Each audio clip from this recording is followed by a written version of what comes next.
Bonjour à tous et bienvenue, ravi de vous retrouver sur les antennes de Bâti Radio et Radio Territoria pour continuer à vous faire vivre le Rhénautour, 7e et avant-dernière date aujourd'hui de cette tournée régionale en attendant le forum Rhino Days qui aura lieu pour rappel les 7 et 8 octobre prochains. Ce sera à Paris, porte de Versailles.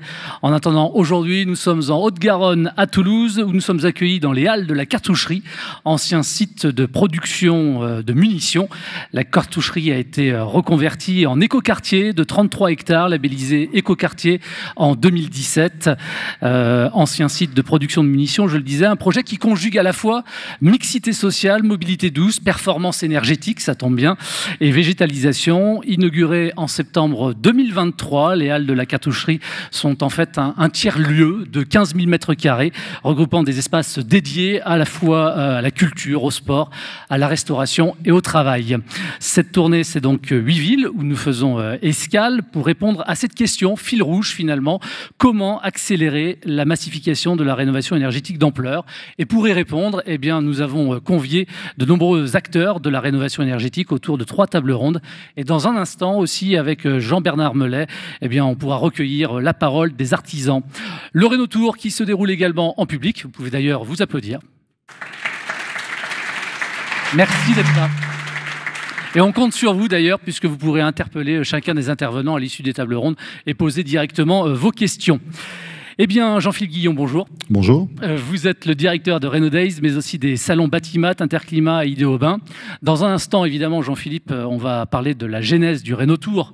Mais juste avant, quand même, j'avais envie qu'on rebondisse ensemble sur l'actualité chaude du moment, avec un article qui a fait l'effet d'une bombe, publié hier par le journal Le Parisien et repris depuis par de nombreux médias et évidemment largement commenté. Fraude sur dossier, mais surtout faute de moyens. L'État, visiblement, selon le Parisien, se préparait à suspendre d'ici au 1er juillet et jusqu'à la fin de l'année le dispositif MaPrimeRénov'. De son côté, le ministère du Logement n'a pas tardé à réagir en indiquant que rien n'était encore acté ni fixé au sujet d'une suspension qui pourrait être pas aussi longue finalement. Et le ministère aussi d'indiquer qu'une communication sur ce sujet-là serait faite dans les prochains jours. D'abord, une réaction, Jean-Philippe, par rapport à cette suspension, voire fin peut-être possible de MaPrimeRénov'. Bah déjà, merci pour la patate chaude. Vous avez dit beaucoup de choses. Une réaction, je pense que toute la filière a été particulièrement surprise, pour ne pas dire plus, lorsque l'annonce est parue hier dans Le Parisien et a été relayée par différents médias. Alors, effectivement, le démenti qui a été apporté sur le fait que tout était sur la table aujourd'hui et que rien n'était encore décidé est de nature à nous rassurer ou en tout cas à nous mettre dans l'attente de davantage de précisions sur ce qui va se passer. C'est d'autant plus dommage qu'on avait déjà eu un dispositif à l'arrêt en janvier-février, le temps de rattraper le retard sur le traitement d'un certain nombre de dossiers, un redémarrage assez dynamique justement fin février et puis une volumétrie qui commençait à se mettre en place, davantage de rénovation d'ampleur finalement prévue.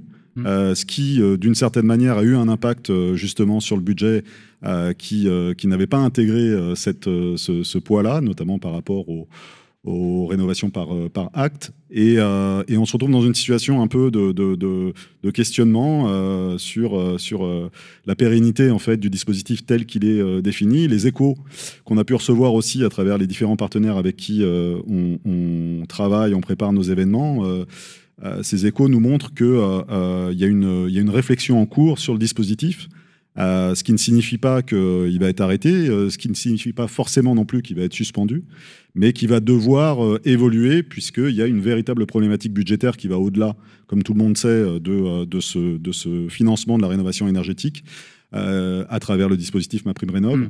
Donc voilà, les retours que l'on a, c'est que effectivement, les cartes vont être redéfinies.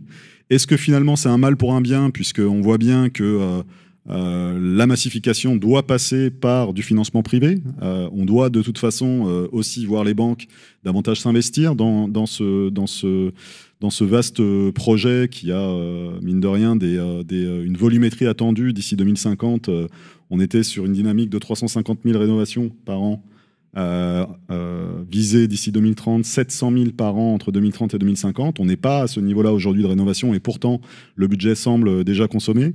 Donc on attend avec impatience que se crée une banque de la rénovation. On attend de voir quel rôle vont jouer les banques, les C2E. Donc on espère que finalement cette mise sur pause potentielle puisse permettre de revoir le dispositif et d'essayer d'avoir un résultat plus propice à accélérer cette massification. On attend surtout des retours, des explications et que le flou artistique soit levé. Est-ce qu'on peut revenir sur la genèse du Rénotour? C'est venu comment? C'est né comment? Alors on a organisé le premier forum de la rénovation énergétique, qui est le seul forum d'ailleurs dédié à 100% à cette problématique, donc en septembre 2023, le forum RenoDays, autour donc de la thématique de massification de la rénovation d'ampleur du logement à l'époque. Et on s'est rendu compte lorsqu'on a organisé l'événement qu'on avait 2 tiers de visitorat d'Île-de-France et 1 tiers des territoires.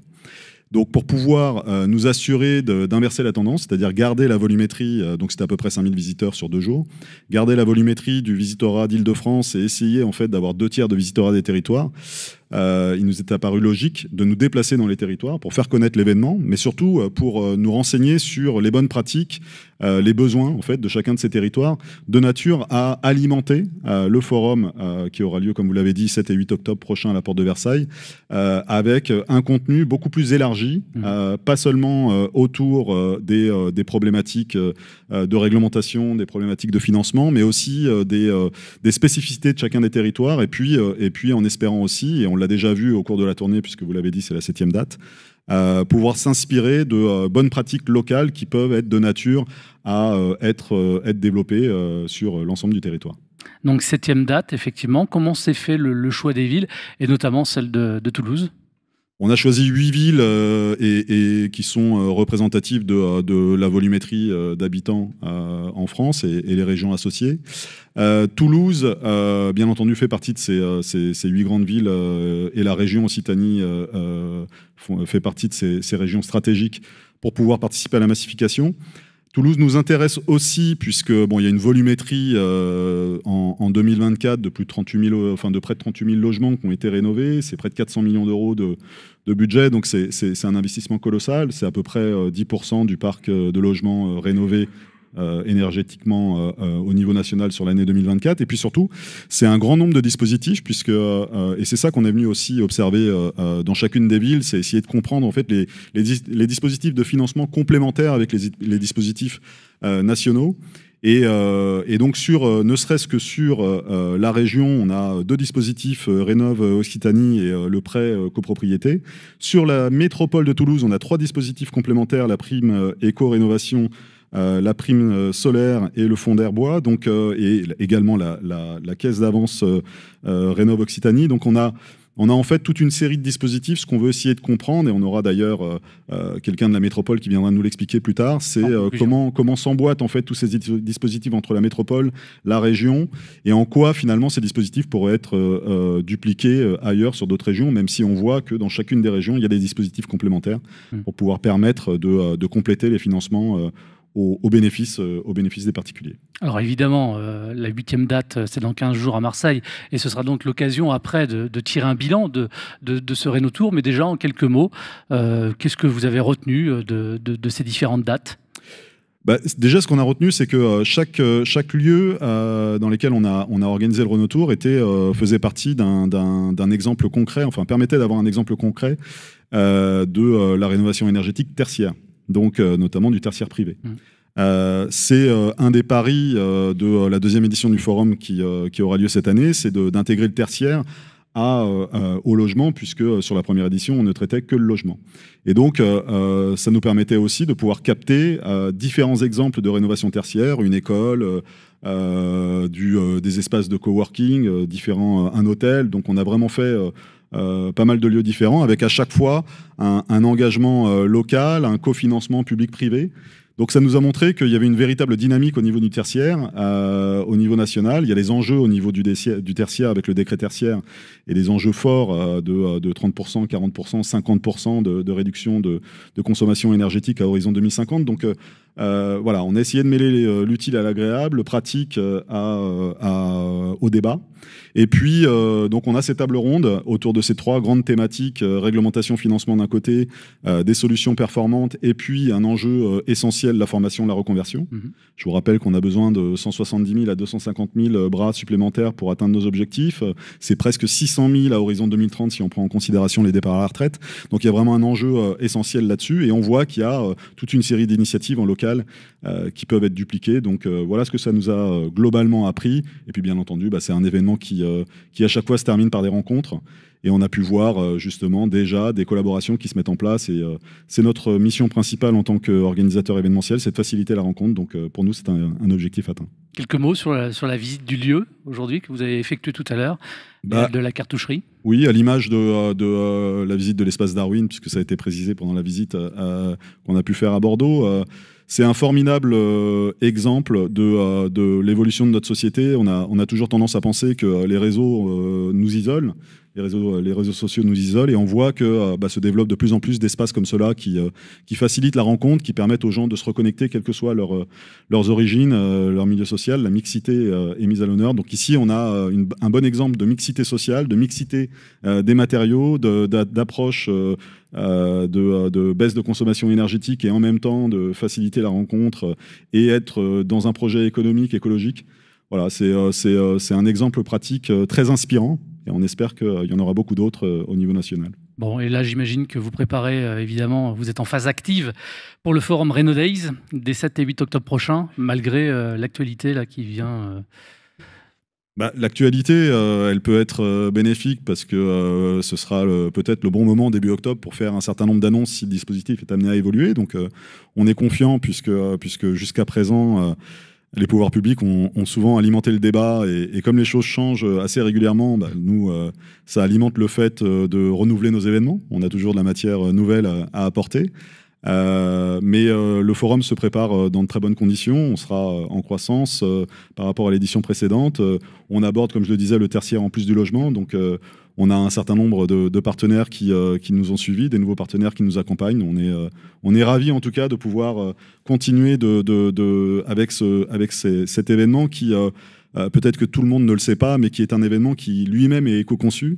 On a une neutralité carbone quasiment atteinte avec cet événement. On a une gestion de déchets sur site, pas de moquette. Les stands sont éco-conçus avec des matériaux en recyclage et en réemploi. Donc c'est toute la particularité en fait de cet événement que je vous invite tous à visiter, c'est que vous avez les sujets qui sont abordés sont aussi traités dans l'organisation de l'événement, et c'est un concept assez unique. Merci Jean-Philippe d'avoir répondu à mes questions. Merci de nous avoir suivis. Ce programme est disponible d'ailleurs, comme tous les autres qui vont suivre dans un instant, en replay sur les antennes de Bâti Radio et Radio Territoria. Dans un instant, les artisans, la parole recueillie au micro de Jean-Bernard Mellet. Merci et à tout de suite.